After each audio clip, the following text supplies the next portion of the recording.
Kenapa mesti Abu Bakar Siddiq sebagai khalifah pertama dalam Islam ini atau setelah Rasul meninggal? Dan kenapa mesti Abu Bakar Siddiq sebagai manusia yang paling mulia setelah Nabi Muhammad Sallallahu Alaihi Wasallam? Mari kita pelajari tentang prinsip kepribadian Abu Bakar Siddiq ketika membela Nabi Muhammad SAW. Kita lihat sejarah. Ketika Abu Bakar Siddiq diminta oleh Nabi Muhammad SAW untuk menemani beliau dalam hijrahnya ke Madinah, maka bersiap-siap Abu Bakar Siddiq dengan segala peralatan, segala kendaraannya. Maka berjalan Abu Bakar Siddiq dan Rasulullah SAW dari rumah di malam hari sampai beliau naik ke Gua Thur, sampai bersembunyi 3 hari dalam Gua Thur. Ketika dalam perjalanan, Abu Bakar Siddiq sangat gelisah.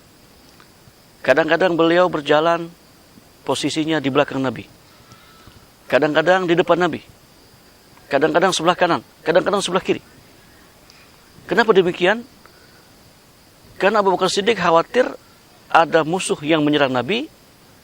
Ketika berpikir ada musuh di depan, maka buru-buru ke depan, biarkan musuh itu kena aku tanpa mengenai Nabi Muhammad Sallallahu Alaihi Wasallam. Itulah yang dipikirkan Abu Bakar Siddiq. Ketika berpikir musuh ada di belakang, maka loncatlah Abu Bakar, maka berubahlah Abu Bakar Siddiq posisi ke belakang Nabi. Karena khawatir ada musuh di belakang Nabi, maka biarkan musuh itu mengenai Abu Bakar tanpa mengenai Nabi Muhammad Sallallahu Alaihi Wasallam.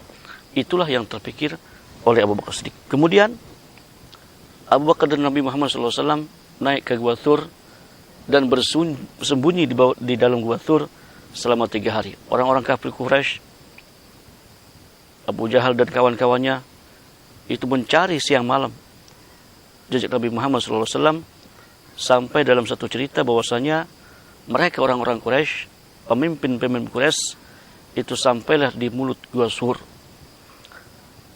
Tetapi Allah Subhanahu wa taala melindungi Rasulnya dan sahabatnya Abu Bakar Siddiq dengan menjadikan Nasjul Ankabut di dalam gua, dan ada seekor burung dara yang bertelur di situ.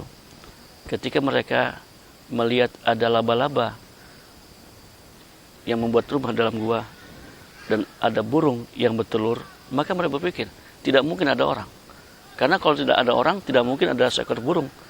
Pasti, kalau ada orang masuk ke sini, pasti telur burung ini pecah, atau pasti serang laba-laba ini hancur. Tetapi buktinya ada serang laba-laba dan ada burung yang bertelur. Ketika posisi mereka berada di atas Gua Thur, maka Abu Bakar dan Rasulullah SAW itu melihat mereka.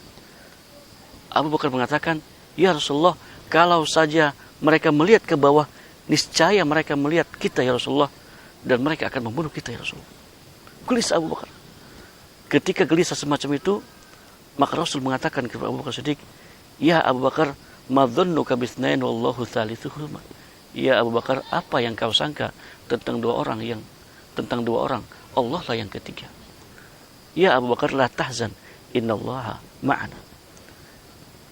Jangan khawatir ya Abu Bakar, Allah bersama kita. Maka tenanglah Abu Bakar Siddiq ketika Nabi mengatakan demikian. Lalu apa ungkapan Abu Bakar? Kata beliau, "Ya Rasulullah, aku tidak khawatir aku mati ya Rasulullah." Kata Abu Bakar, "In muttu ya Rasulullah, innama ana ibnu Abi Kuhafah. Wa in mutta ya Rasulullah, halakat ummah." Ya Rasulullah, kalau aku yang mati, maka tidak ada gunanya. Aku ini adalah anak Abu Kuhafah yang tidak ada artinya. Tetapi kalau kau yang mati ya Rasulullah, maka umat ini akan binasa, umat ini akan tersesat, umat ini akan berada dalam kegelapan.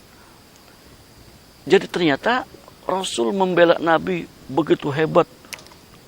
Jiwa raganya perjuangan untuk Nabi beliau tidak memandang Nabi itu sebagai kawan, atau sebagai menantu, atau sebagai teman dekat, tidak.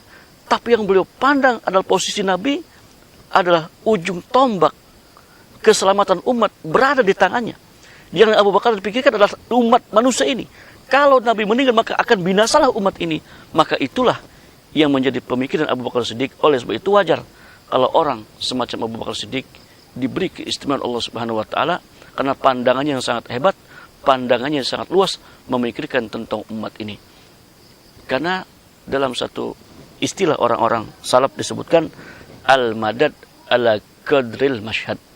Pemberian Allah itu tergantung kepada pandangan orang tersebut.